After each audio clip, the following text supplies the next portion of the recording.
crazy how many teams had a chance to win. The Ripper GC went from 9 back to leading by 2 to near the cellar again late in the day. It was so volatile, counting 4 scores.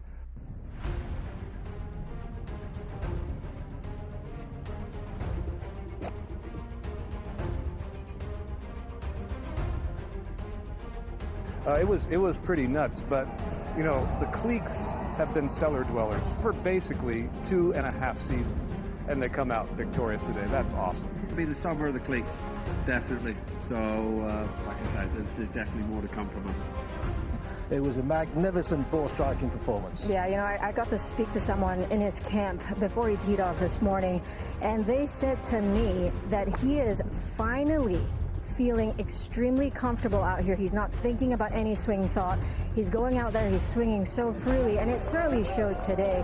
The way he drove the ball, the way he hit his irons, and even in his putting as well. Yeah, and lives in Texas, went to school in Texas. His tour win on the PGA Tour was here in Houston, which is Texas, and now his first live win, Texas. Honestly, it was just a matter of playing solid coming down the stretch. I think there was a switch there on 15 that I made birdie, he made bogey, and I just knew that I had the par in pretty much, and it was mine. The 18 I made bogeys, but it worked.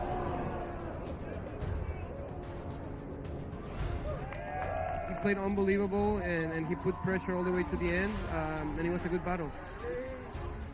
I love playing here. Obviously, Texas treats me well. It's my adopted home state, so I'm just happy to get it done again in Houston.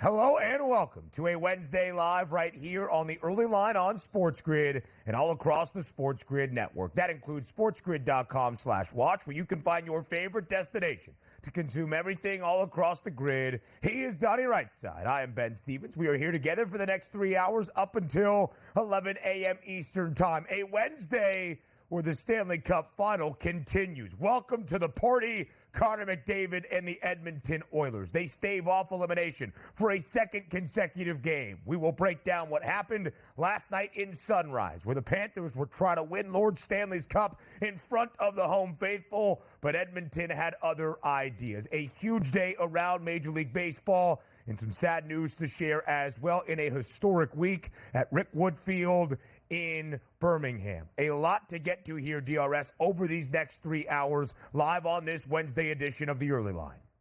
Big Wednesday edition, hump day. We can get closer and closer to the weekend, so our job here, Ben and Donnie, is to get you ready for tonight's action, which we said goodbye to an NBA series and hello to an NHL series. We actually have an extended series. It's going to be exciting, and maybe a Game 7 in our forecast. And talk about forecast, it's hot on the East Coast today. Maybe some of those hitters there will be heating up as well as we take care of that Major League Baseball card later. We're ready to go. Let's do this.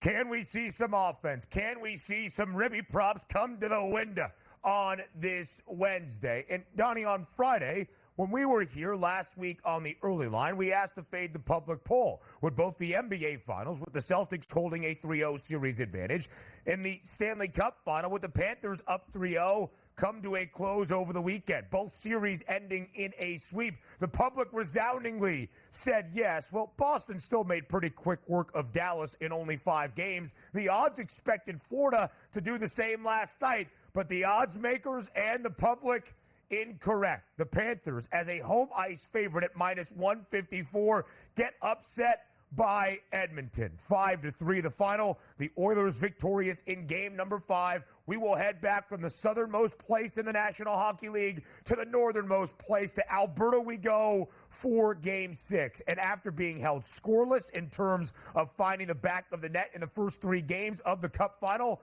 Connor McDavid, 3 goals in the last 2 games, including 2 last night, adding on to his greatest hockey player on planet Earth, matching the most significant stage of his season. Yeah, he was tremendous, and this is where you need your superstar players to step up when all hope is lost. You just want to get that one at home, which they got in a blowout effort. Now, we were comparing this to the NBA series. Like, okay, well, how's that blowout going to translate once you get back in the opposing team's venue, and how will you start? You had the Oilers getting out to that early lead, and they were able to hold on, including getting that late empty net goal by Connor McDavid to seal it here as they head back to Edmonton. I love everything I see right now because sometimes sports are about momentum. First 3 games, obviously the momentum with the Panthers. Now the past 2 games, Bobrovsky, who was a stone wall for most of the playoffs, now looks like he's a sieve at this point. The superstar players for the Edmonton Oilers are turning on the gas, and Game 6 should be electric once we get back to Edmonton here. So we officially now have ourselves a series.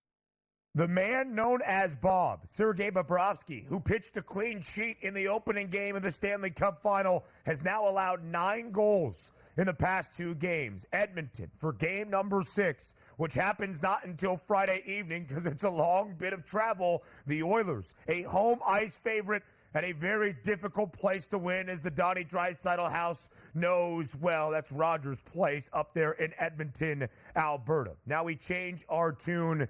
A very sad moment last night in the history of sports and in Major League Baseball. We share this sad news that Willie Mays, the baseball icon, perhaps the greatest baseball player to ever lace him up on the diamond, has passed away at the age of 93. Donnie, when you look at the stats for Willie Mays, it's easy to see he's one of the best baseball players in the history of Major League Baseball. 24 times an All-Star. Of course, up in Cooperstown as a Hall of Famer as well. And on a significant week for MLB, as we'll go to Rickwood Field tomorrow for a game that honors the Negro League, where Willie Mays began his professional baseball career, the Alabama native in Birmingham. It feels even more that we will do so with a heavy heart. Willie Mays has passed away at the age of 93. What a shame. And also, it just tells you that we're just getting older and older day by day. It just felt like Willie Mays would be around forever. Every time you saw him, no matter what the age was, even well into his 80s, he looked like he was in fantastic shape and could get out there and play a baseball game. And also, I use this like Michael Jordan, for me growing up, I disliked him, not because he was a great player, but he's a Chicago Bulls player, and I was in Philadelphia. Some people even say now like LeBron James. Was there any person on this planet that disliked Willie Mays at any time, even if it was a rival? He just seemed like the nicest human being, and yes, maybe the single greatest baseball player we've ever seen in anybody's lifetime at this point passes away. It's a sad day, but also it's a day for a tribute to Willie Mays, one of the best to ever do it. 660 home runs, 12 gold gloves as a center fielder as well. And when you are known for a play that has a title, the catch, you know you have made an instant impact in the history of MLB. The Say Hey Kid, with a personality to match all of his accolades on the diamond, passes away peacefully at the age of 93. Now to MLB action that we saw on a Tuesday evening. Something about those Grimace Mets, man. Pete Alonso delivers the game-winning RBI double. The Mets were down big in Arlington. They rally all the way back. They win 7-6, make that 7 in a row since Grimace threw out the first pitch exactly a week ago at Citi Field. The Amazons are hot, and Grimace is to thank. Yeah, by the way, Luis Severino goes 6 1/3 innings, 6 earned runs. That's supposed to be an automatic loss, but not for the Grimace Mets, who put up 7 runs, and yes, including that big-time hit by Pete Alonso late in that game. The only crime of this game here was for me saying, all right, I trust J.D. Martinez to get an RBI. He goes 0 for 4 in that game. We should have trusted Pete Alonso getting that big RBI shot here for the win, but that's a nice win by the Mets. Again, we talk about momentum like in hockey. The Mets certainly have great momentum, particularly on offense right now. The Rangers held a 6-2 lead after 5. The Mets rally all the way back. How about a 7-run ninth inning for a rally? That's what the Dodgers accomplished yesterday at Coors Field. 7 runs in the ninth, including a grand salami from Jason Hayward and a 3-run shot from Teoscar Hernandez, who is as hot as fish oil here in the month of June. The Dodgers topple the Rocks 11-9 at Mile High. Tough scene out there in Colorado, too, because Teoscar Hernandez technically should have been struck out to end that game, but a check swing that was called a no swing ended up in a 3-run home run, which I had to like because on Dinger Tuesday, it's like, you know what? Let me just pick one game. I thought there'd be a lot of runs for the Dodgers, and my guy was Teoscar Hernandez. So thank you for blowing that call and cashing in a ticket for me. And also, I said yesterday, boy, it might be expensive to take that Dodgers team total, but it's worth it. Looked like a bozo midway through that game, end up a hero when it finishes. Love it. 11-9 at that game at Coors Field. That's game number 2 of the set. It goes over a total of 11, 9-5 in the opener, over a total of 12. Aaron Judge hit by a pitch yesterday, left the game in the 4th inning, but X-rays show it's not as serious. The Yankees win the first game of their big marquee midweek set inside Yankee Stadium against the Orioles, 4-2. Yeah, we liked the Yanks yesterday coming into it. Nestor Cortez, I thought, was just a little bit better matchup here going up against the Orioles, who were struggling with left-handed pitching, and rightfully so. Didn't do all that much damage at the plate, only getting 2 runs. Good win for the Yankees. I mean, this is a titanic battle between these two in the summer. Yeah. So when you look at every single game that matters, these really matter. Big win by the Yanks. Some small ball, a couple of RBI singles for Anthony Volpe and Giancarlo Stanton got the scoring started in the Bronx. Donnie, hand me the fork. Will you? Yeah. Justin Verlander placed on the IL by the Houston Astros, another pitching injury, and then they got blanked by the White Sox yesterday as Chicago gets win 20 of the year, 2-0 over the Stros.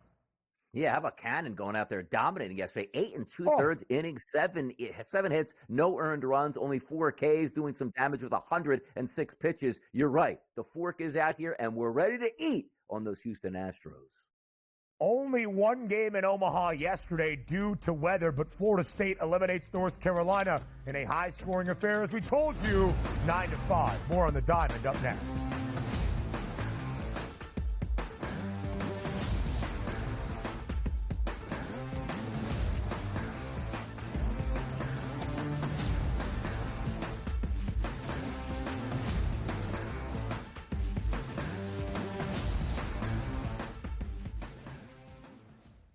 Anyone that's been to a sporting event, the atmosphere before a game, I think Game Time Decisions has that same exact atmosphere. This is our arena. This is what we do. There is going to be an energy to Game Time Decisions that you will feel night in and night out. The excitement you get when you lock your bets in, when you're figuring out what you want to do, we can zone in on the biggest games each night. I want this to be the place that people come to before the game starts, so they feel as ready as possible to lock in their cards. We are going to hit every single one of those markets that you need to know about. We're going to go through every single thing, and I've got a great team behind me that's going to help me get the job done. There is not going to be a better place, I promise you, than Game Time Decisions to get that new information, react to it, and be able to then bet accordingly. We will have everything at our disposal, and we will use that to our advantage. I'm Kevin Walsh. Tune into Game Time Decisions from 6 to 8 p.m. Eastern on SportsGrid. 11-12. I know you're going to get Mafia excited here. Hot and bothered. You got to put Aaron Rodgers here and the Jets at 11. I would put him higher, but again, he barely played football last season. They've addressed their offensive line. It's not going to be great. The depth at wide receiver is a problem for me. Defense, perhaps the best in the National Football League. If Rodgers plays 14 games, they're probably going to win that division over the Bills. Pharrell Coast to Coast, only on SportsGrid. Rory Mack, it's going to be remembered. It will be a lasting image from the 2024 United States Open, just like Bryson DeChambeau's 55-yard bunker shot. We love big-time winners. Like, you win a championship, we want to hear from you. You get the stage. Sometimes it's emotional. It's a great watch. We know we also love the losers who said, you know what, I just can't believe I folded down the stretch. Let me face the music here. You sort of get a new light there. The Early Line, only on SportsGrid.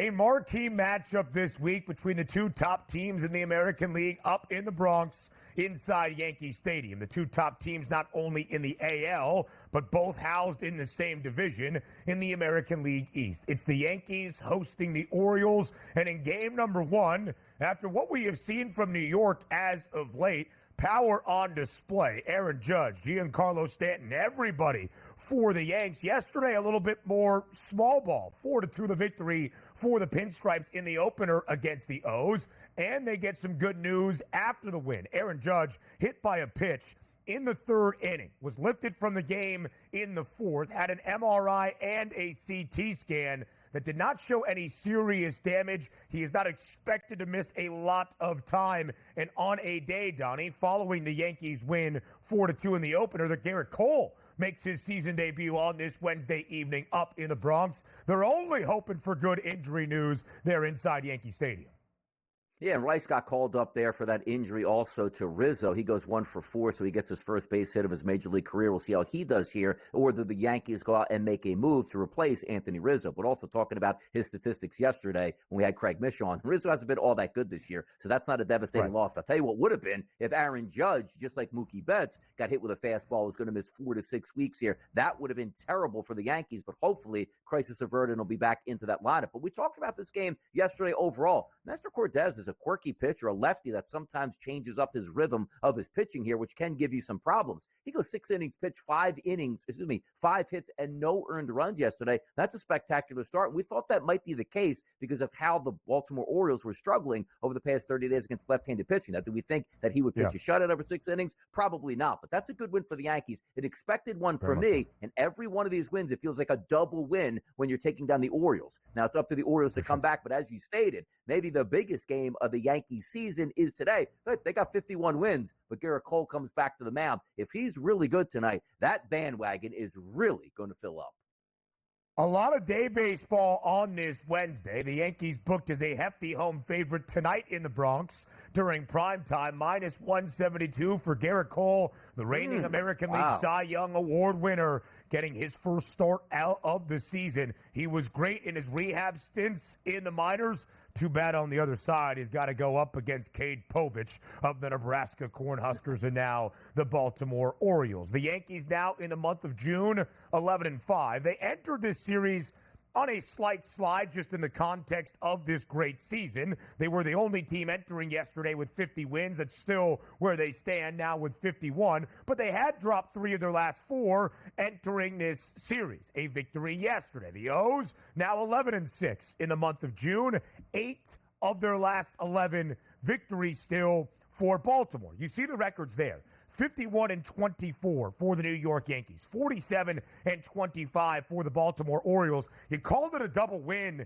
In essence, it is, because not only are you adding on to your win total, but you're doing so against the only team that's relatively close to you in the American League and within your division. Now a 2.5-game separation for the Pinstripes at the top. Yeah, it's a good win. Again, every single one of these counts here. We always like to say, like, ooh, these are big wins here in the month of June. They're going to count exactly the same now as they do in October. But every time you want to get these wins, it's against a division rival where you're close and particularly neck and neck. Now, the interesting thing is going to be is how we set up the rest of the summer. Because I don't care if the Orioles even get swept in this series. They're going to be there at the end when it's all said and done. But for the Yankees, if you do see Garrett Cole come back tonight, and I don't know, I haven't read the reports like a pitching, is he going to only throw 75 pitches, 85 pitches. Typically, when you go through your rehab starts, you're ready to go, and you'll go as long as you feel strong enough in that game to do so. But I'll tell you right now, if we get one of those performances where Garrett Cole comes out 6 innings pitched, 1 earned run, 3 hits here, and the Yankees come away with a victory, that's going to be an amazing sight to behold. Because we're waiting to see what we're getting back. It's not as if it was like, hey, he's coming back from suspension. He's coming back from an arm injury that they decided not to get surgery. We've seen this go south multiple times before, but all indicators, he looks like he's ripping and raring to go tonight, and I'm interested to see that final product. And I wonder, Donnie, because not every individual game throughout a long Major League Baseball season, even against your divisional foe who you are battling for a divisional title against, I wonder if Garrett Cole goes out and throws a gem tonight, if that is going to move the Yankees' price either to win the division, the pennant, or a World Series championship with Garrett Cole back as the ace of the staff. Again, a 2.5-game lead for the Yanks over the Orioles in the American League East. But let's keep an eye on those red-hot Red Sox. Make that 4 straight victories for Boston. 4-3 yesterday against Toronto. Another win over the Blue Jays in this midweek set. The Sox have won 7 of their last 9 games, and they win their second straight against Toronto. Donnie, a team that you have highlighted because of some young bats in that lineup that are stepping up here in the month of June. The Red Sox on this 4-game win streak, now 4 games above 500.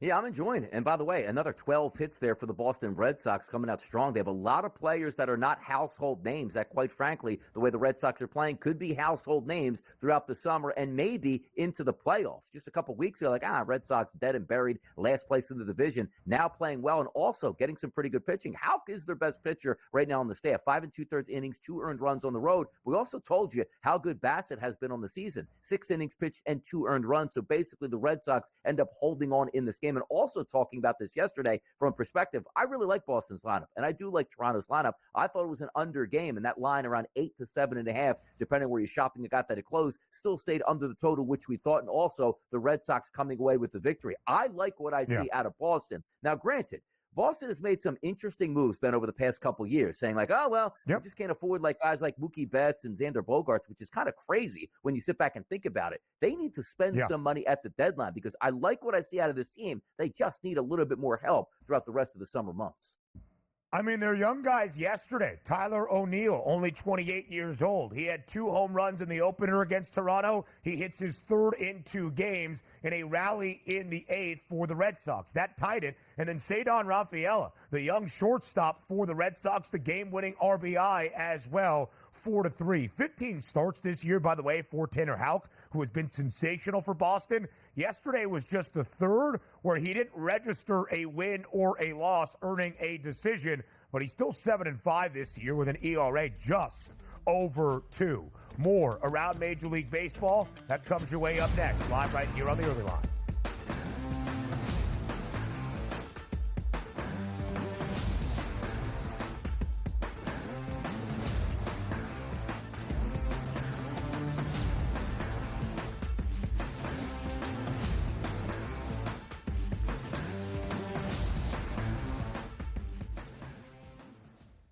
Anyone that's been to a sporting event, the atmosphere before a game, I think Game Time Decisions has that same exact atmosphere. This is our arena. This is what we do. There is going to be an energy to Game Time Decisions that you will feel night in and night out. The excitement you get when you lock your bets in, when you're figuring out what you want to do, we can zone in on the biggest games each night. I want this to be the place that people come to before the game starts so they feel as ready as possible to lock in their cards. We are going to hit every single one of those markets that you need to know about. We're going to go through every single thing, and I've got a great team behind me that's going to help me get the job done. There is not going to be a better place, I promise you, than Game Time Decisions to get that new information, react to it, and be able to then bet accordingly. We will have everything at our disposal, and we will use that to our advantage. I'm Kevin Walsh. Tune into Game Time Decisions from 6 to 8 p.m. Eastern on SportsGrid. 11-12. I know you're going to get Mafia excited here. Hot and bothered. You got to put Aaron Rodgers here and the Jets at 11. I would put him higher, but again, he barely played football last season. They've addressed their offensive line. It's not going to be great. The depth at wide receiver is a problem for me. Defense, perhaps the best in the National Football League. If Rodgers plays 14 games, they're probably going to win that division over the Bills. Pharrell Coast to Coast, only on SportsGrid. Rory Mack, it's going to be remembered. It will be a lasting image from the 2024 United States Open, just like Bryson DeChambeau's 55-yard bunker shot. We love big-time winners. Like, you win a championship, we want to hear from you. You get the stage. Sometimes it's emotional. It's a great watch. We know we also love the losers who said, you know what, I just can't believe I folded down the stretch. Let me face the music here. You sort of get a new light there. The Early Line, only on SportsGrid.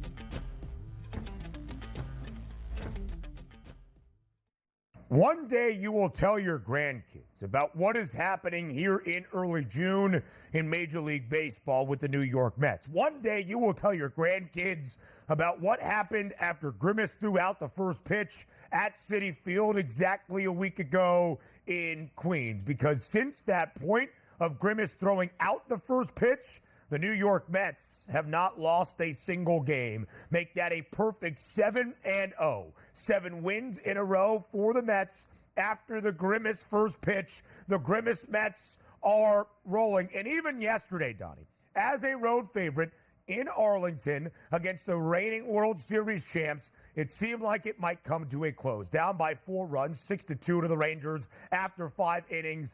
They score 5 unanswered, including a Pete Alonso game-winning RBI double in the top half of the 9th. 7-6, the victory for the Grimace Mets. 7 wins in a row for the Grimace Mets as well. This team wasn't a great hitting team just a few weeks ago. Now, seemingly, and even, how about this? They scored 7 times, Ben, 2 of 12 with runners in scoring position. So theoretically, they probably should have had even more than 7 runs. But all you can ask for is giving yourself a chance. And also, Luis Severino on the mound, 6 1/3 innings pitched, gave up 6 earned runs, and they still won this baseball game. You take a look at the Mets fans. I mean, they're probably the most happy they've ever been since like DeGrom, Syndergaard, and who else was out there on the mound with them? I mean, come on now, Matt Harvey. Crazy times right now, but I like what I see. They're still under 500. They have an owner with deep pockets. They can make some moves here. I like what I see out of the Mets. And also keep in mind, the advent of the extra wild card coming into play here still keeps it around, because typically you'd see a team in first place in your division that's 16 or so games ahead of you. Like, well, the season is done already. It's not for the Mets. They still have a lot to play for, and every win you stack up now before that all-star break where you say, okay, let's reevaluate the season. Can we actually make the playoffs? Are we going to spend money? Are we going to flip prospects to get a better player in here? Because this year sort of was thought of as a throwaway season for the Mets. Let's reevaluate as opposed to trying to buy a World Series. Let's build the farm system. Let's make shrewd moves. And now you might be back in there saying, look, my fans pay a lot of money to come watch us play. They deserve at least a playoff run. And maybe this is the start of getting said playoff run. I like what I see out of the Mets the past 2 weeks here. Listen, New York is not going to catch more than likely the Philadelphia Phillies within the own division. But we have said this a few times, and it does bear repeating. The Marlins walked it off yesterday against the St. Louis Cardinals. I reference St. Louis specifically because now they fall back to an even 500. There are only 4 teams in the National League with a winning record. The Phils and the Braves in the NL East. The Brewers atop the National League Central. The Dodgers atop the National League West. That's it. The Mets have won 7 straight games and are still 35-37, 2 games below 500, but only a half game, 0.5 games out of a wild card spot. And there is your most legendary New York Met you will ever see. They've got the Tom Seaver statue outside of Citi Field. Pretty soon they're building one for Grimace. Now look, man, hey, maybe you even get a McDonald's out there and you can just hand out cheeseburgers all game long. Fantastic Who put stuff. together this B-roll clip? Oh, my God. What is he doing floating? I mean, the magic of Grimace and McDonald's right now at this point. Now, doesn't there have to be a sponsorship effort that's going to go in place now between the Mets and McDonald's? Just make some sense. If you're a businessman like Steve Cohen is, you got to make that move right now. And again, if this streak ends, and let's just say they take a loss, then you get the Fry guys out there, you get the Hamburglar out there, you get Mayor McCheese out there. You can go all the way throughout the summer and get all these hype videos going as long as you're playing. By the way, McDonald's, quality meal out there in these streets, so don't give up. Yeah. I mean, you might be breaking your fast today with one of those big ones in honor of the Grimace Mets. 11-4 for New York in the month of June. They've won 11 of their last 13 games, even outside of the perfection since Grimace threw out that first pitch. I know we have more baseball to get to, but we can't. Can we go back to that B-roll clip? I think Donnie really needs to see what was happening there. So there's Grimace throwing out the first pitch, which happened exactly 1 week ago at Citi Field. Glove on, correct? You can see the Citi edition. I mean, that's good. Why is he wearing the glove backwards, it looks like? He's Grimace, man. Give him a break. It looks like they gave him a lefty mitt. How's that hat staying on his head, too? It's pretty good. That's a great question. There's the projected statue outside of Citi Field. I don't know why we didn't. And that's almost in memoriam. And the street That's got to be a Sunday giveaway. That's a Sunday giveaway right there up at Citi Field. Yeah. That's like when James Harden was traded to the Clippers and we had the first thing for his B-roll clip of him in black and white. like something more serious had We need to get a different hat happened. on Grimace, though. You know what I mean? So we can make It's that not happen. bad, though. It's not bad. Yeah, we'll talk to your people. You and Steve Cohen, I think, are pretty good friends. We'll go elsewhere around Major League Baseball. We'll talk about the Dodgers rally, a walk-off in Philly, all of that and more up next in MLB.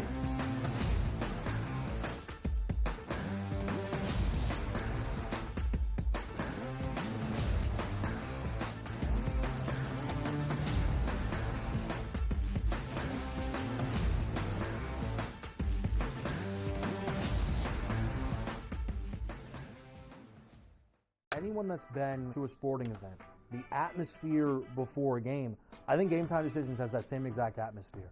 This is our arena.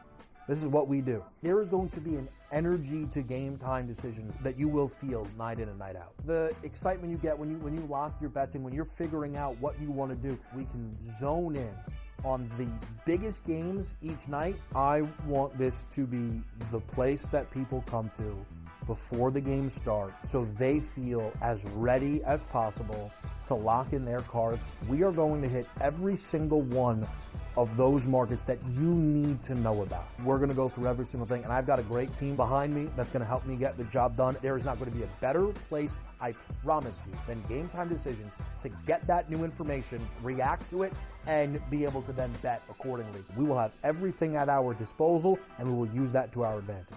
I'm Kevin Walsh. Tune into Game Time Decisions from 6 to 8 p.m. Eastern on SportsGrid.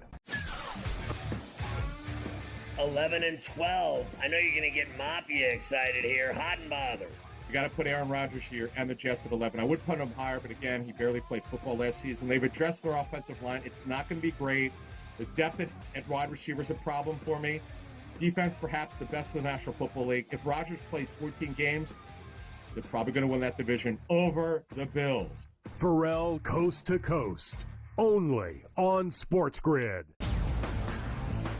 Rory Mack, it's going to be remembered. It will be a lasting image from the 2024 United States Open, just like Bryson DeChambeau's 55-yard bunker shot. We love big-time winners. Like, you win a championship, we want to hear from you. You get the stage. Sometimes it's emotional. It's a great watch. We know we also love the losers who said, you know what, I just can't believe I folded down the stretch. Let me face the music here. You sort of get a new light there. The Early Line, only on SportsGrid.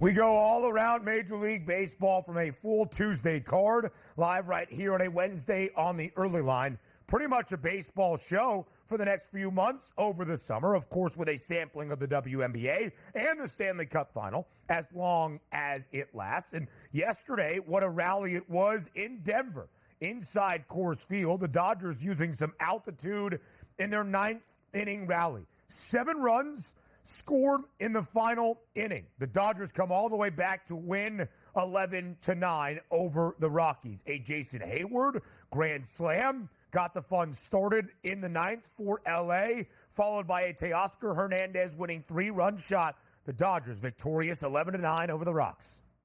Yeah, that's pretty impressive, too, when you come in and pinch hit and you pick up 4 RBI to get your team back into the game. Crazy. And even though you hit that grand slam, you still weren't even in the lead at that point. That came a little bit later. But also, Shohei Ohtani settling back into that leadoff role, 2 of 5, 2 RBI, which included was it the longest home run, I believe, this year so far? Maybe the longest of Ohtani's career. An absolute moonshot to dead center field. Goodness. Lifts him up to 316. Now, also, we'll talk about a little bit later in the show, the MVP race, which looks like it's Shohei Ohtani's to lose. And also, I love the fact that Ohtani goes to that leadoff spot. It means more at bats. They did it with Ohtani in Los Angeles when that season was sort of out of reach. We just want to see him put up a lot of statistics. You saw Aaron Judge, when he was going for the home run record for the Yankees. They moved him to that leadoff spot. I think it's a pretty powerful spot for Ohtani. It's going to get him at least 5 at bats every single night as one of the more talented hitters in the game. I think that's a pretty good move here for the Dodgers. But having said that, This game was a stone cold loss, man. Only Coors magic happens late, and it only happens in Coors Field. Tremendous output to go into the ninth inning saying,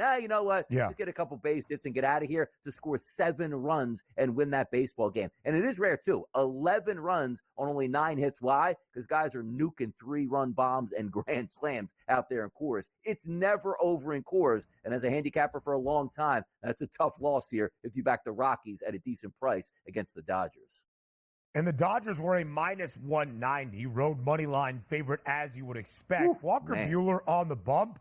It's been rough for Buehler since his return of over 2 years back to the lineup for the LA Dodgers. A 5.84 ERA right now. Gave up 7 earned yesterday in only 4 innings. And as Donnie shared, the reason Teoscar Hernandez could hit the go-ahead 3-run home run, maybe a missed check swing that should have been a strike to end the game for Colorado. For whatever reason, the Dodgers take advantage. By the way, that moonshot from Shohei Ohtani, 476 feet yesterday at altitude in Denver.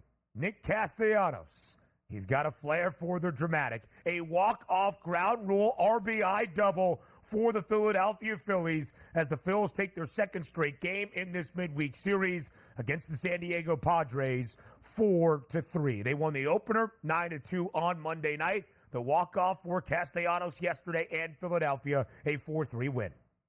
Game almost doesn't even make sense at this point. Like, you take a look at the game ended up 4-3, and the Phillies won it, and rightfully so. But if you're starting with Aaron Nola saying, well, we need a better performance, 6 innings pitched, 3 earned runs, that's a quality start. But how about this, some of the details, right? You take a look at the Phillies, pounded out 13 hits in this game, and were able to walk it off because they scored 3 times between the 8th and the 9th innings. But if you're taking a look at guys left on base, the Phillies have 14 runners on base, so they theoretically should have had 5, 6, or 7 runs earlier. And how about the Padres?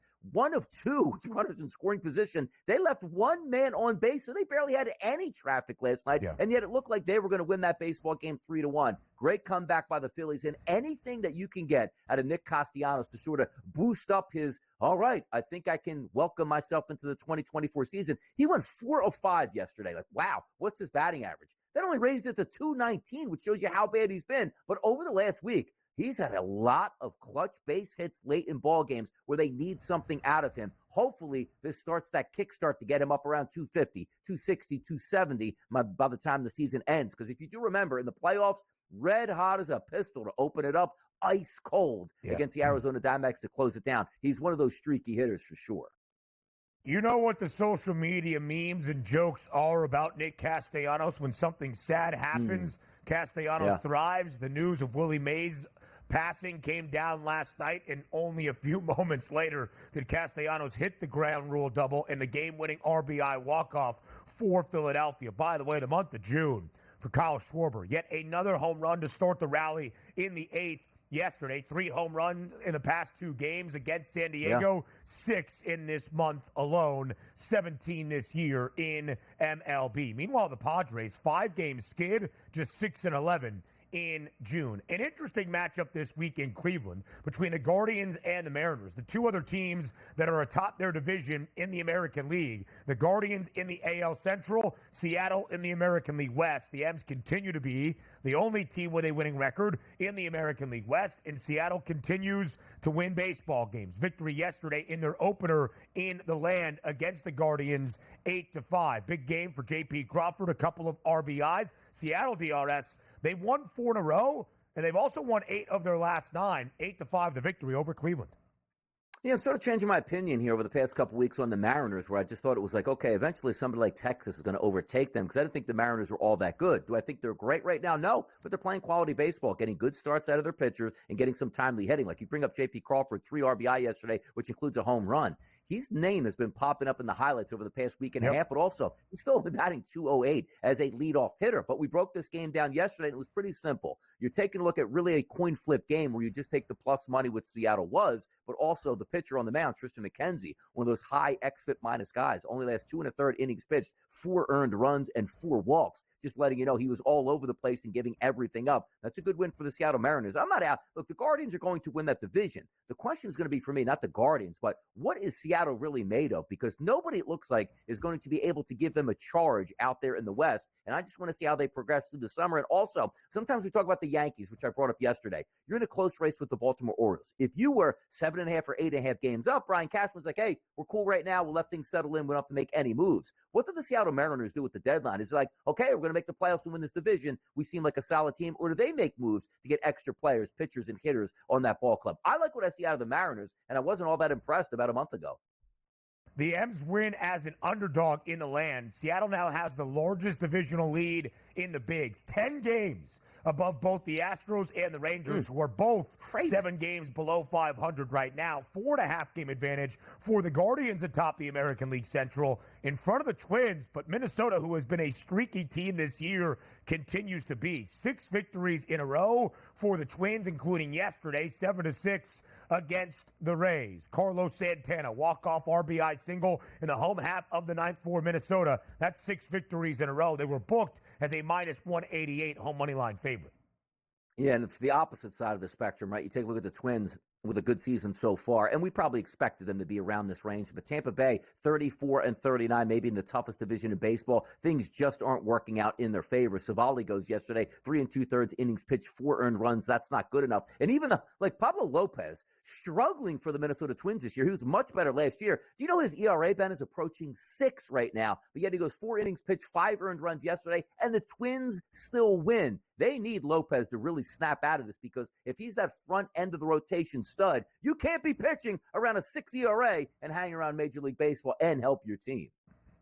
In the American League Central, one of 2 divisions along with the AL East that has 3 teams above 500, including the Royals. And finally, the team at the bottom of the division has reached 20 games. The last team to get to the 20-win threshold, that's the Chicago White Sox. Jonathan Cannon gets the first win of his MLB career. Sometimes when the Astros are struggling, all you need is a couple of fielder's choice RBIs, and that's what Andrew Vaughn does. 2-0, the victory yesterday against the Stros, who were a minus 178 road moneyline favorite. Give me the fork. Give me the fork. Here it is. Here's the metaphorical fork that we've had for the Astros all year. Bang. It's in him. They're done. Yeah. We got the fork utensil coming out, but sooner than later, the pitchfork is going to come out here and really get after the Houston Astros. You lost to a team that only got 2 hits?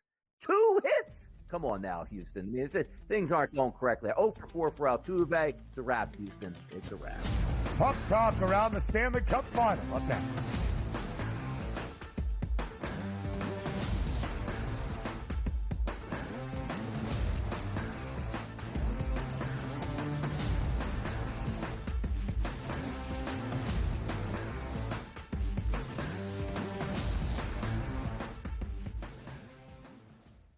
Anyone that's been to a sporting event, the atmosphere before a game, I think Game Time Decisions has that same exact atmosphere.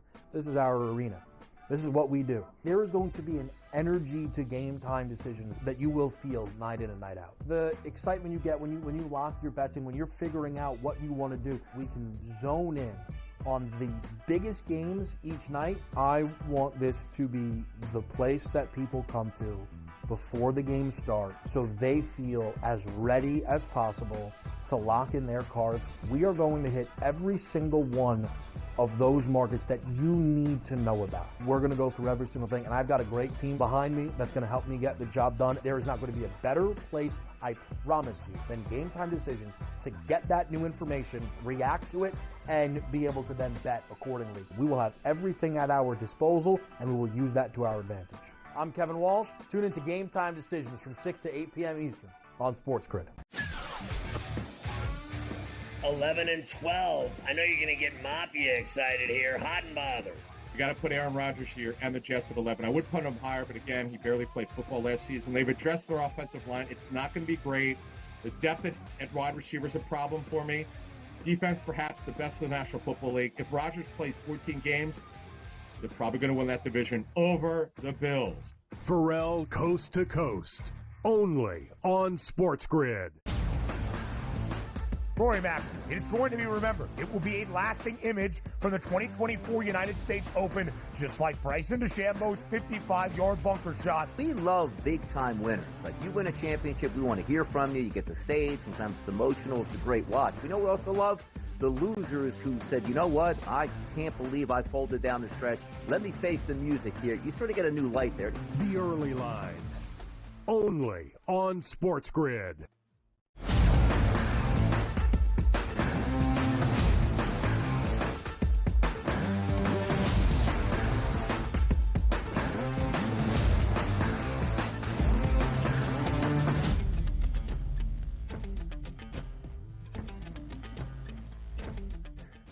We're not done yet. Game number 5 of the 2024 Stanley Cup Final last night in Sunrise between the Panthers and the Edmonton Oilers. Florida just one victory away from its first Stanley Cup in franchise history, a franchise that is only 30 years old in its third ever Stanley Cup Final, its second in as many years, also in the Cup Final a season ago.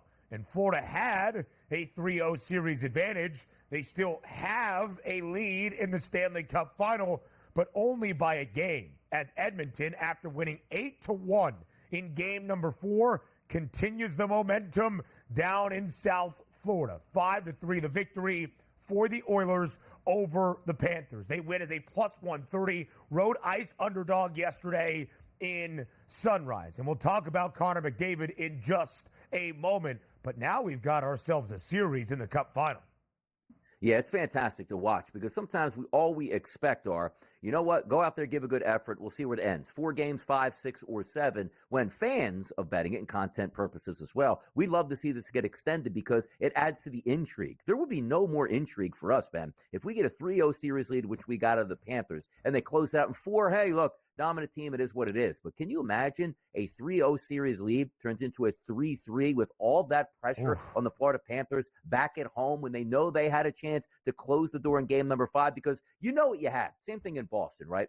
They lost that game number 4. But now you're saying, all right, let's get the security in here. Let's grease the poles of the streets. There's going to be a party tonight because we're going to win this bad boy. And Boston went out and did that, and the city celebrated. You probably thought, Miami and that general area was going to do the same. Like, okay, that was a terrible game in game number 4, but now we're back on our home ice here. We should be able to close this out and handle our business. And you got rocked by the Oilers at home. And also the correlations of, man, you better start slowing this Oilers team down because you're supposed to win games 3-2, 2-1 at that point, 3-0. That's your MO. But if you're going to say, okay, Edmonton's going to score 5+ goals in a game, which they've done the past 2 games, you're going to be in some trouble because that's their style of play. Now you head back to Edmonton. And we talked about the pressure environment. The pressure wasn't on Edmonton last night. The pressure was on the Panthers to close them out in game 5 because they don't want the series to get extended even more and give the Oilers an out like we can actually win this. Now you go back to Edmonton, you're saying to yourself, all right, well, we have 2 more chances to close it out, but now we're going to be the underdog. And can we actually do this in Edmonton? I loved everything of what I saw with the fight for Edmonton the past 2 games, the offense coming alive.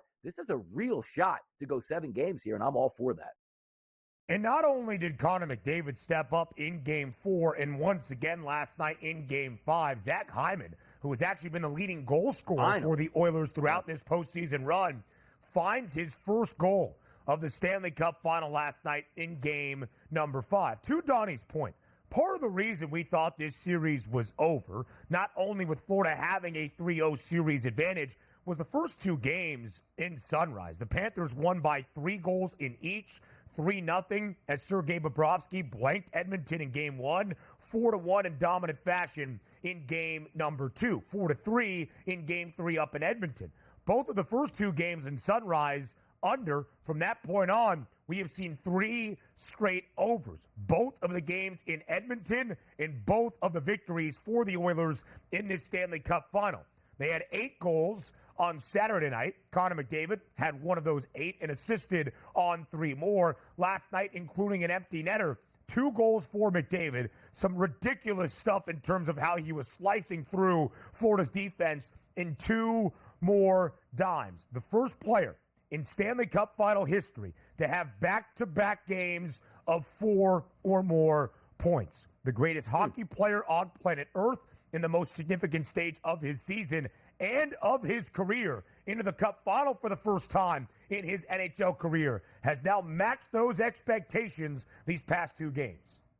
He's been sensational. It's awesome to see because you don't want to have those questions going into the next year like, hey, we finally got to the big stage, but the best player in the sport just wasn't up to that task. He has been fantastic all the way through the playoffs. And you take a look at some of those Conn Smythe odds, which now have him in the lead at a minus 150 price when just a few games ago, he was the decided underdog because we thought it was going to be the goalie, Bobrovsky, who was going to take that down. Now, here's the interesting part. When you start to equate the awards market, Ben, you look at the NBA, Eastern Conference Finals, Western Conference Finals, NBA Finals, separate, only graded on those 4. Same thing that we talk about in college basketball. What was it, like the MOP? It's only basically a Final Four award. The Conn Smythe Trophy is a playoffs award. So right now, let's just say in game number 6, you have a 3-1 win by Florida, and you take a look at maybe McDavid does have a goal in that game for the only one. He's probably still going to win that award. You say, well, wait a second. These awards are supposed to go to the winning team. That's not the case. Like even my Flyers going up against some Edmonton Oilers talk in 1987, Ron Hextall, probably my favorite player in Flyers history, he actually came with the Conn Smythe in a losing Game 7 effort. So you can win this award on the losing team because, again, it's not just the 7 games that you play in the finals. It's all throughout, and he deserves to be a minus 150 favorite. He's been the best player overall in the playoffs so far.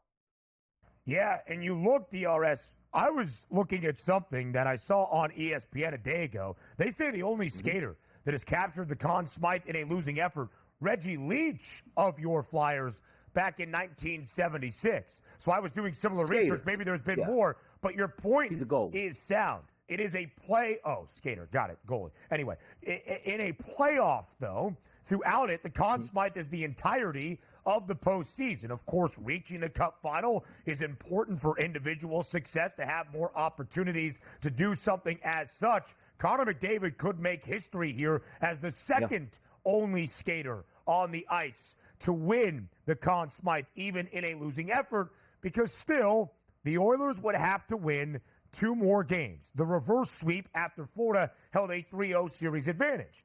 And the Panthers are a minus 360 favorite still in the series outright odds. But unlike in the NBA that we talked about at length, we have seen 4 teams in Stanley Cup postseason history come back from an 0-3 series deficit. And it was a long time ago, but it did happen. 1942 in the Stanley Cup Final, the Toronto Maple Leafs.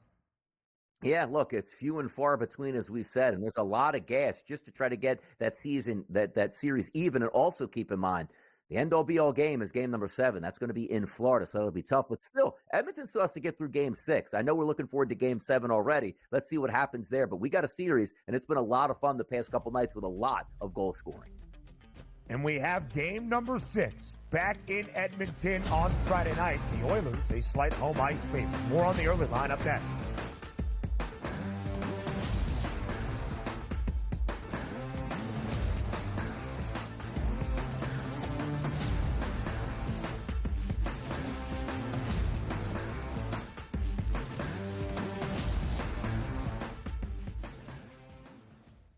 Anyone that's been to a sporting event, the atmosphere before a game, I think Game Time Decisions has that same exact atmosphere. This is our arena. This is what we do. There is going to be an energy to Game Time Decisions that you will feel night in and night out. The excitement you get when you lock your bets in, when you're figuring out what you want to do, we can zone in on the biggest games each night. I want this to be the place that people come to before the games start so they feel as ready as possible to lock in their cards. We are going to hit every single one of those markets that you need to know about. We're going to go through every single thing, and I've got a great team behind me that's going to help me get the job done. There is not going to be a better place, I promise you, than Game Time Decisions to get that new information, react to it, and be able to then bet accordingly. We will have everything at our disposal, and we will use that to our advantage. I'm Kevin Walsh. Tune into Game Time Decisions from 6 to 8 p.m. Eastern on SportsGrid. 11 and 12. I know you're going to get Mafia excited here. Hot and bothered. You got to put Aaron Rodgers here and the Jets at 11. I would put him higher, but again, he barely played football last season. They've addressed their offensive line. It's not going to be great. The depth at wide receiver is a problem for me. Defense, perhaps the best in the National Football League. If Rodgers plays 14 games, they're probably going to win that division over the Bills. Pharrell Coast to Coast, only on SportsGrid. Rory Mac, it's going to be remembered. It will be a lasting image from the 2024 United States Open, just like Bryson DeChambeau's 55-yard bunker shot. We love big-time winners. Like, you win a championship, we want to hear from you. You get the stage. Sometimes it's emotional. It's a great watch. We know we also love the losers who said, you know what, I just can't believe I folded down the stretch. Let me face the music here. You sort of get a new light there. The Early Line, only on SportsGrid.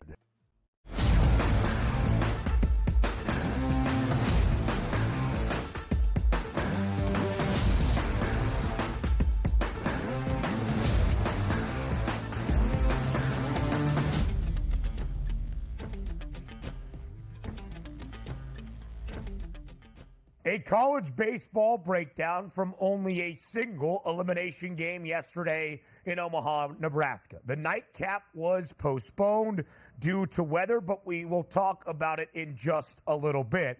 That is a matchup between Kentucky and Florida. So, Donnie, as we go to Omaha in just a moment, there was a guy that played his college baseball not all that far away from the Big O, just about 45 minutes west on I-80 in Lincoln, Nebraska. The 2021 Big Ten Player of the Year, Spencer Schwellenbach, who struggled in his first 3 outings in his MLB career, but his last 2, 3 earned runs in total. Yesterday, only a single one given up for his first Major League Baseball career victory. Spencer Schwellenbach for the Atlanta Braves, a victory yesterday in the ATL. Same scores we saw in the opener between these two teams on Monday, 2-1. The Braves scored twice in the second. That's all they needed after another strong outing from Schwellenbach.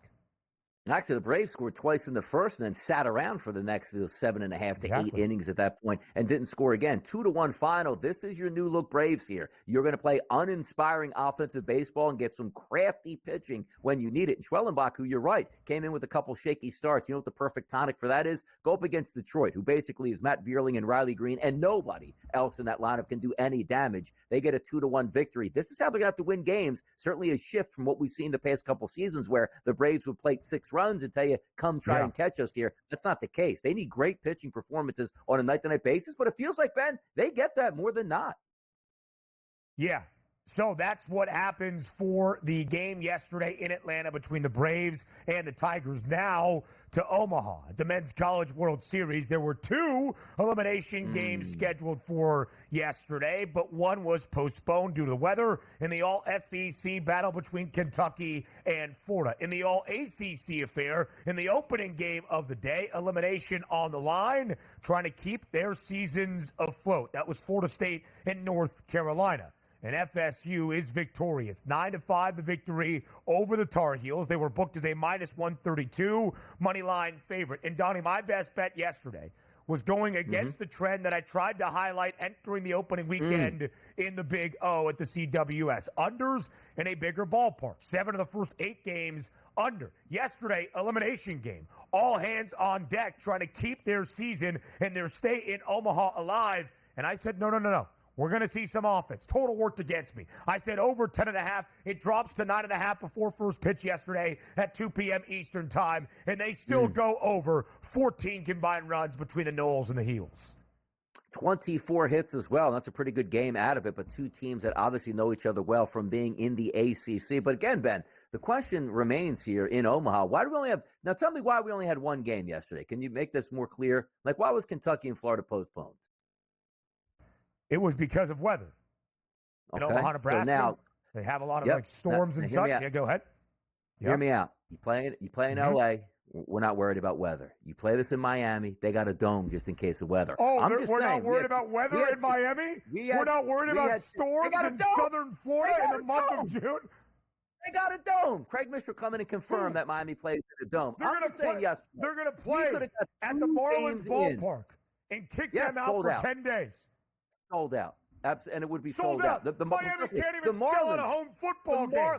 I The can't. Marlins. No, not even did doing you watch this. the Give me the WBC mic. down Let there? me go solo they love shot. baseball. Matt, They put just me don't on a let the solo shot. Marlins here. Mute his mic. Put me on a and solo Omaha. shot. Thank you, Matt. Take it out Let's of talk Omaha. about the actual Hashtag. College World Hashtag. Series where Omaha is historic for the CWS, and an entire community rallies around a 2-week event. And by the way, through 6 games, we have seen the highest TV audience numbers that we had ever seen at the Men's College World Series. Florida State stays alive. This their 24th appearance in the Men's CWS, but they have only made it to 3 College World Series finals, and that most recently was 1999, a 9-1 number on FSU. And for the first time, the number 1 national seed, Tennessee, is booked as a minus money favorite at minus 125 because they will take on the Seminoles. And Florida State has to beat Tennessee twice to get to the CWS finals in bracket pool 1. In bracket pool 2, it's the elimination game early on this Wednesday, some early morning baseball, 11 a.m. Eastern time. The Cats a minus 136 favorite. The total at 11.5. For the game scheduled yesterday, total was 9 in a hook, maybe even dropping to 8.5. I think we go under here early in the morning, despite what the total is telling you. That's right, DRS. Don't say a word. Hour 2 up next here on the Early Line.